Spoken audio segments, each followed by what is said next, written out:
ಶ್ರೀ ಗುರು ಚಕ್ರವರ್ತಿ ಸದಾಶಿವ ಜಾತ್ರಾ ಮಹೋತ್ಸವದ ಹಿನ್ನೆಲೆಯಲ್ಲಿ ಇವತ್ತು ಪತ್ರಿಕಾ ಸಭೆಯನ್ನು ಕರೆಯಲಾಗಿದೆ. ಪರಮ ಪೂಜ್ಯ ಶಿವಾಯ ಮಹಾಸ್ವಾಮಿಗಳ ಒಂದು ಸಂವಿಧಾನದಲ್ಲಿ ಇವತ್ತು ಪತ್ರಿಕಾಗೋಷ್ಠಿ ನಡೀತಾ ಇದೆ. ಬಂದಂಥ ಎಲ್ಲ ಪತ್ರಿಕಾ ಮಾಧ್ಯಮದ ಸ್ನೇಹಿತರನ್ನು ಸ್ವಾಗತವನ್ನು ಬಯಸಿ ಈ ಪತ್ರಿಕಾ ಸಭೆಯಲ್ಲಿ ಇನ್ನೊಬ್ಬ ಪೂಜ್ಯರು ಶ್ರೀಶೈಲ ಮಹಾಸ್ವಾಮಿಗಳು ಅವರಿಗೆ ಇವರು ಕೂಡ ಉಪಸ್ಥಿತರಿದ್ದಾರೆ. ನಮ್ಮ ಗ್ರಂಥದ ರಚನಾಕಾರರು ಕೂಡ ಅವರು ನಮ್ಮ ಶ್ರೀಶೈಲ ಮಹಾಸ್ವಾಮಿಗಳು.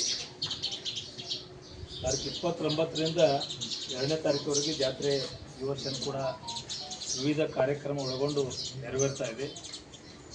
ಪ್ರಥಮವಾಗಿ ಇವನು ಸಂಪ್ರದಾಯದಂತೆ ಪ್ರತಿ ವರ್ಷದ ಗೋವುಗಳ ಪೂಜೆ ಮಾಡೋರೊಂದಿಗೆ ಈ ಜಾತ್ರೆ ಪ್ರಾರಂಭ ಆಗ್ತದೆ.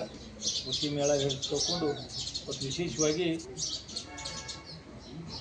ಈ ಭಾಗದಲ್ಲಿ ಯಾವುದೂ ಬಹುತೇಕ ನಾನು ಕೇಳಿಲ್ಲ ಅಂಥ ಒಂದು ಕ್ರೀಡೆಯನ್ನು ಇಲ್ಲಿಯ ನಮ್ಮ ಗ್ರಾಮೀಣ ಯುವಕರೆಲ್ಲ ಸೇರಿಕೊಂಡು ಹುಕುಮನಾಳದ ನಮ್ಮ ಸದ್ವರ್ತರು ಸೇರಿ ಹೆಸರಿಗೆ ಗದ್ದೆಯಲ್ಲಿ ಊಟ ಅನ್ನುವಂಥ ಒಂದು ಸ್ಪರ್ಧೆಯನ್ನು ಭಾಳಷ್ಟು ವರ್ಷ ನಡ್ಕೋತ ಬಂದಾರೆ. ಬಹುತೇಕ ನಿಮಗೆ ಗೊತ್ತು, ಇದು ಪರಿಚಯ ಇರಲಿ ಭಾಗದಾಗ ಅಂಥ ಒಂದು ಪರಿಚಯ ಮಾಡುವಂಥ ಒಂದು ಪ್ರಯತ್ನವನ್ನು ಇದು ಗ್ರಾಮೀಣ ಭಾಗದ ಯುವಕರು ಮಾಡ್ತಾರೆ ಅನ್ನುವಂಥ ಮಾತನ್ನು ಈ ಸಂದರ್ಭದಲ್ಲಿ ಹೇಳಿ, ಜೊತೆಯೇ ರಾತ್ರಿ ಜ್ಞಾನ ದೀಪೋತ್ಸವ ಇದು ವಿಶೇಷವಾಗಿ ಎಲ್ಲ ಕಡೆ ಬರೀ ದೀಪೋತ್ಸವ, ಲಕ್ಷ ದೀಪೋತ್ಸವ, ಕೋಟಿ ದೀಪೋತ್ಸವ ಆಗ್ತದೆ. ಅಲ್ಲಿ ನಮ್ಮಲ್ಲಿ ಕತ್ತಳ್ಳಿ ಮಠದಲ್ಲಿ ಪೂಜ್ಯರ ಒಂದು ಆಶೀರ್ವಾದದಿಂದ ಜ್ಞಾನ ದೀಪೋತ್ಸವ ಅಂದರೆ ಜ್ಞಾನ ದೀಪ ಅವತ್ತು ಬೆಳಗಾರಂದ್ರೆ 5 ದಿವಸಗಳ ಕಾಲ ಎಲ್ಲ ಭಕ್ತರು, ನಮ್ಮ ಮಠದ ಸುತ್ತಮುತ್ತ ಗ್ರಾಮದ ಎಲ್ಲ ಭಕ್ತರು ತಮ್ಮ ಮನೆಯಲ್ಲಿ 5 ದಿವಸ ನಂದಾ ದೀಪವನ್ನು ಬೆಳೆಸುವಂಥ ಒಂದು ಪದ್ಧತಿಯನ್ನು ಪೂಜ್ಯರು ಇವತ್ತು ನಮ್ಮೆಲ್ಲ ಭಕ್ತರಿಗೆ ಅವಕಾಶ ಮಾಡಿಕೊಟ್ಟಿದ್ದಾರೆ. ಅವತ್ತು ಜಾತ್ರೆ ಪ್ರಾರಂಭ ದಿವಸನೇ ದೀಪ ಏನು ಪ್ರಜ್ವಲನ ಮಾಡಿ ಮನೆಯಲ್ಲಿ ನಂದಾ ದೀಪ ಬೆಳಗಿಸ್ತಾರೆ. ಈ ಒಂದು ಕಾರ್ಯಕ್ರಮ ಅದು ಆದ ಮರುದಿವಸ ಅಂದ್ರೆ ಪಾಡ್ಯ ದಿವಸ ಪುರಾಣ ಮಂಗಲದ ಒಂದು ಕಾರ್ಯಕ್ರಮ ಪ್ರತಿ ವರ್ಷದಂತೆ ಈ ವರ್ಷ ನಡೀತಾ ಇದೆ. ಈ ವರ್ಷವೂ ಕೂಡ ಶ್ರೀ ಸದ್ಗುರು ಸದಾಶಿವ ಲೀಲಾಮೃತ ಅನ್ನುವಂಥ ಚರಿತ್ರೆಯ ಒಂದು ಭಾಗವನ್ನು ಇವತ್ತು ಶ್ರೀಶೈಲ ಮಹಾಸ್ವಾಮಿಗಳು ಪ್ರವಚನವನ್ನು ನೀಡ್ತಾ ಇದ್ದಾರೆ. ಅದು ಮಂಗಲ ಒಂದು ಕಾರ್ಯಕ್ರಮ ಸಾಯಂಕಾಲ ನಡೀತದೆ. ಅದರಲ್ಲಿ ವಿಶೇಷವಾಗಿ ಈ ಸಲ ಜಾನಪದ ಸಾಹಿತ್ಯವನ್ನು ನಾವು ಈ ಕಾರ್ಯಕ್ರಮಕ್ಕೆ ಆಹ್ವಾನ ಮಾಡಿದ್ದೀವಿ. ಡಾಕ್ಟರ್ ಶಂಭು ಬಳಿಗಾರ್, ಖ್ಯಾತ ಜಾನಪದ ಸಾಹಿತಿಗಳು ಹಾವೇರಿ, ಇವರು ಅವತ್ತು ಆ ಕಾರ್ಯಕ್ರಮದಲ್ಲಿ ಉಪಸ್ಥಿತರಿರುವಂಥದ್ದು.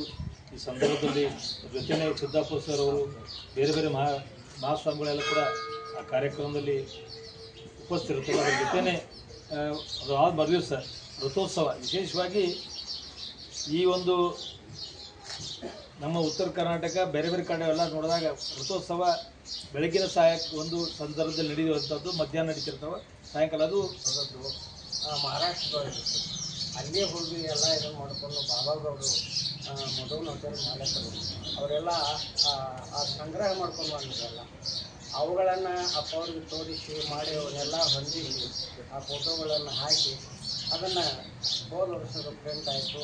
ಇದೇ ಕತ್ನಳ್ಳಿ ಗ್ರಾಮದೊಳಗನ ಅದರ ಬಿಡುಗಡೆ ಮಹಿಮನು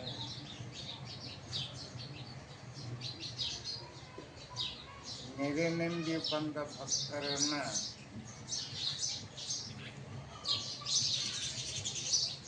ಸಕಲೇಶ್ವರವನ್ನು ಕೊಟ್ಟು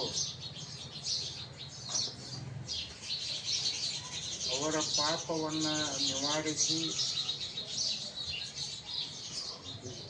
ಪುನೀತರನ್ನಾಗಿ ಮಾಡುವ ಮಹಾನ್ ಶಕ್ತಿಯುಳ್ಳ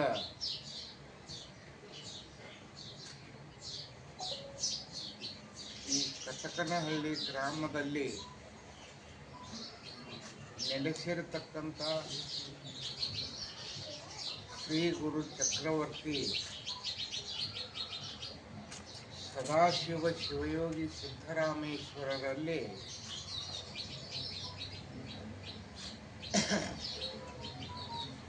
ಅನಂತ ಕೋಟಿ ನಮಸ್ಕಾರಗಳನ್ನು ಸಲ್ಲಿಸಿ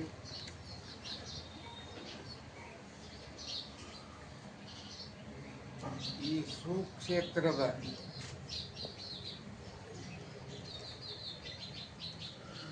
ಈ ಜಾತ್ರಾ ಮಹೋತ್ಸವದ ಸರ್ವ ವಿಷಯ ಕುರಿತು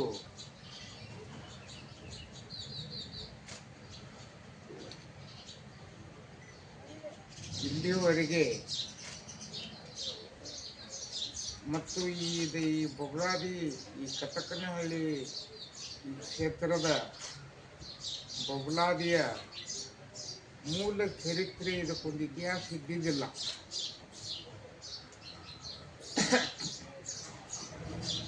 ಸಾಹಿತಿಗಳು ಈ ಬೊಗಳಾದಿ ಗ್ರಂಥದ ಲೇಖಕರು ಆಗಿರತಕ್ಕಂಥ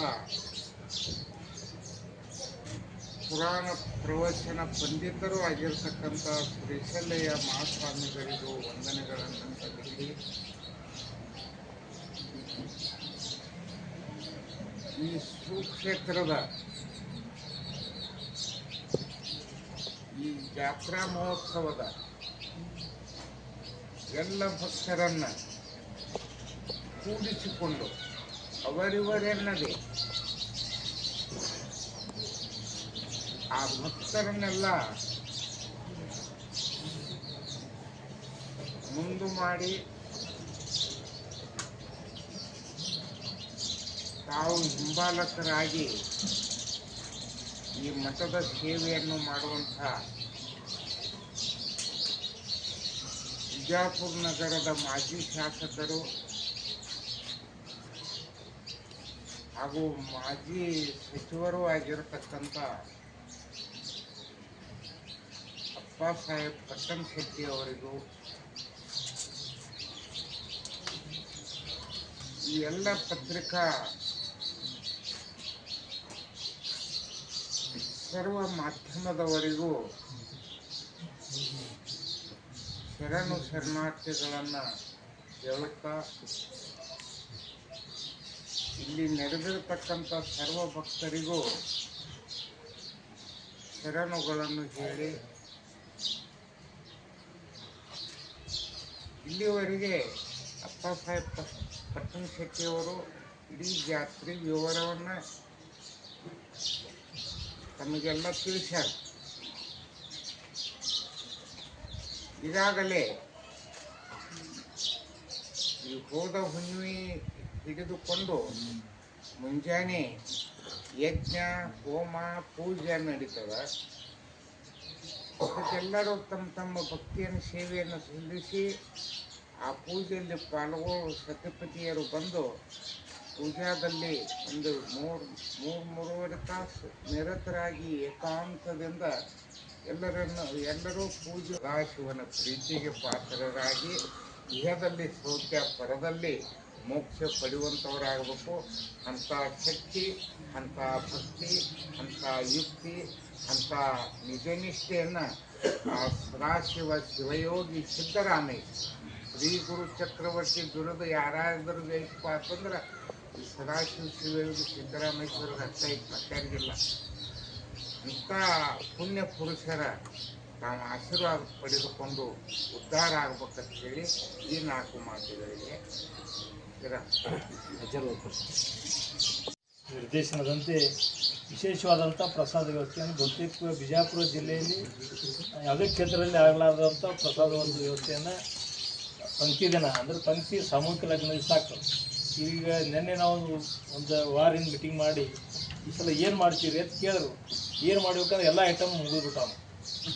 ಬಾಸುಂದಿ ದುದುಕೀರು ಹಿಡ್ಕೊಂಡು ಶಾವಿಗೆ ಪಾಯಸ ಎಷ್ಟೆಷ್ಟು ಐಟಮ್ ಜಿಲೇಬಿ ಹಿಡ್ಕೊಂಡು ಪ್ರತಿಯೊಂದನ್ನು ಕೂಡ ಮುಗಿದ ಮೇಲೆ ಯಾವ್ದು ಮಾಡಬೇಕು ವಿಶೇಷವಾದಂಥ ಭಕ್ಷಣೆ ಇರಬೇಕನ್ನುವಂಥ ನಿರ್ದೇಶವನ್ನು ಪೂಜ್ಯರು ಕೊಟ್ಟ ಸಂದರ್ಭದಲ್ಲಿ ನಾವೆಲ್ಲರೂ ಭಕ್ತರು ಸೇರಿಕೊಂಡು ಕೊನೆಗೆ ಅಪ್ಪರ ಒಂದು ಮಾರ್ಗದರ್ಶನದಲ್ಲಿ ಆಯ್ತದು ಸಾಬುದಾನಿ ಖೀರ್ ಮಾಡಬೇಕು ಅನ್ನುವಂಥ ನಿರ್ಧಾರ ಆಗಿತ್ತು. ಸಾಬುದಾನಿ ಖೀರ, ಚಪಾತಿ, ಮಿಕ್ಸ್ ಬಾಜಿ, ಅದ್ರ ಜೊತೆ ಮಿರ್ಚಿ ಬಜ್ಜಿ ಐತೆ. ಮತ್ತು ಮಿರ್ಚಿ ಬಜ್ಜಿ ಗೊತ್ತೇ ನಮ್ಮ ಜಿಲ್ಲಾದಾಗಂತೂ ಎಲ್ಲಿ ಏನೂ ಆಗಿಲ್ಲ. ಮಿರ್ಚಿ ಬಜ್ಜಿ, ಸಾಬುದಾನಿ ಖೀರ ಅದು ಒಳ್ಳೆ ರೀತಿಯಲ್ಲಿ ಬರೀ ಖೀರ ಅಂದ್ರೆ ಸುಮ್ಮ ಎಲ್ಲರೂ ನೆನೆಯಾಗಿ ಮಾಡೋದಿಲ್ಲ, ಅದು ಚಲೋನೇ ಇರ್ಬೇಕಂತ ತುಪ್ಪನಾಗೆ ಇರ್ಬೇಕಂತ ಹೇಳ್ಯಾರ. ಅಂಥ ಒಂದು ವಿಶೇಷವಾದಂಥ ಒಂದು ಈ ಸಲದ ಪ್ರಸಾದ ಇದ್ರ ಸಾಮೂಹಿಕ ಒಂದು 50,000 ಮೇಲ್ಪಟ್ಟು ಜನ ಅಂದ್ರೆ ನಮ್ಮದೊಂದು 50,000 ಜನ ಇರ್ತಾವೆ. ಅಂದ್ರೆ 50-60 ಲಗ್ನ ಇರ್ತಾವೆ ಅಂದ್ರೆ ಒಂದು ಲಗ್ನಕ್ಕೊಂದು 500-600 ಹಿಡಿದು ಮುಂದೆ ನಮಗೆಲ್ಲ ಬಂದು ಹಿಡಿದು ಮಾಡಿ 50-60,000 ಮಂದಿ ನಮ್ಮದೇ ಇರ್ತಿತ್ತು. ಅದು ಬಿಟ್ಟು ಎಷ್ಟು ಬರ್ತದೆ ಎಲ್ಲರಿಗೂ ಕೂಡ ಸಾಬುದಾನಿ ಖೀರ, ಮಿರ್ಚಿ ಬಜ್ಜಿ, ಮಿಕ್ಸ್ ಬಾಜಿ, ಚಪಾತಿ ಈ ಒಂದು ಪ್ರಸಾದ ವ್ಯವಸ್ಥೆಯನ್ನು ಈ ಸಲ ವಿಶೇಷವಾಗಿ ಏರ್ಪಡಿಸಲಾಗಿದೆ. ಇನ್ನು ಒಂದು ಮಾಹಿತಿಯನ್ನು ಕೊಡ್ತೀನಿ. ಮನೆಯಾಗ ಅಪ್ಪರು ಹೇಳಲ್ಲ, ಈ ಗ್ರಂಥಕ್ಕೆ ಸರಿಯಾದಂಥದ್ದು ಒಂದು ಸಂಗ್ರಹ ಇರಲಿಲ್ಲ ಅಂತ. ಅದನ್ನು ಅಪ್ಪವರು ಜ್ಞಾಪಕ ಶಕ್ತಿ ಅಂದ್ರೆ ಹಿರಿಯರ ಬಾಯಲ್ಲಿ ಕೇಳಿದ್ದು ಮಾಡಿದ್ದು ಅದನ್ನು ಬೇರೆ ಬೇರೆ ರೆಕಾರ್ಡ್ಸು ಸರ್ಕಾರ ರೆಕಾರ್ಡ್ ಒಳಗೆ ಹುಟ್ಟಿರೋದು ಅದನ್ನು ದಾಖಲೆ ಸಹಿತವಾಗಿ ತೆಗೆದು ಪ್ರಿಂಟ್ ಮಾಡ್ಯಾರ. ಅದನ್ನೂ ಗ್ರಂಥ ನಿಮ್ಗೊಂದೊಂದು ಕೊಡ್ಬೇಕಂತ ಅಪ್ಪರ ಅಪೇಕ್ಷೆ ಅದ, ನಿಮ್ಗೊಂದು ಕೊಡ್ತೀವಿ. ಅದ್ರ ಜೊತೆಯಲ್ಲಿ ಮ್ಯಾಗ ಪ್ರಿಂಟ್ ಮಾಡಾಕಿವಿ ನನ್ನ ವಂಶಾವಳಿ ಅಂದ್ರೆ ನೋಡಿದೆ. ಅಂದ್ರೆ ಇದು ಯಾಕೆ ನಿಮ್ಗೆ ಸ್ಪಷ್ಟೀಕರಣ ನಾ ಕೊಡಾತೀನಿ ಅಂದ್ರೆ ಫಾಸ್ಟ್ ಮಂದಿಗೆ ಬಬಲಾದೇವ್ರ ಹೆಸರು ಹೇಳ್ಕೊಂಡು ಹಂಗೆ ನಡೆದು ಬಿಟ್ಟರೆ ಕಾರ್ಯಕ್ರಮ, ಅದಕ್ಕೇನು ವಿರೋಧ ಮಾಡಕ್ಕೆ ಬರಂಗಿಲ್ಲ. ಈಗ ಅಪ್ಪ ಅವ್ರದ್ದು ಏನದ, ಯಾರು ಸದಾವಶಿ ನೆನೆಸ್ತಾರೋ ಅವ್ರು ವಿರೋಧ ಮಾಡಂಗಿಲ್ಲ ಅಂತ ಹೇಳ್ಯಾರ. ಅವ್ರದ್ದು ನಂದು ಕೆಲಸ ಸದಾವಶಿ ನೆನೆಸೋದು ಬೆಳೆಸೋದೇ ಅದ. ಅವ್ರು ಮಾಡಿ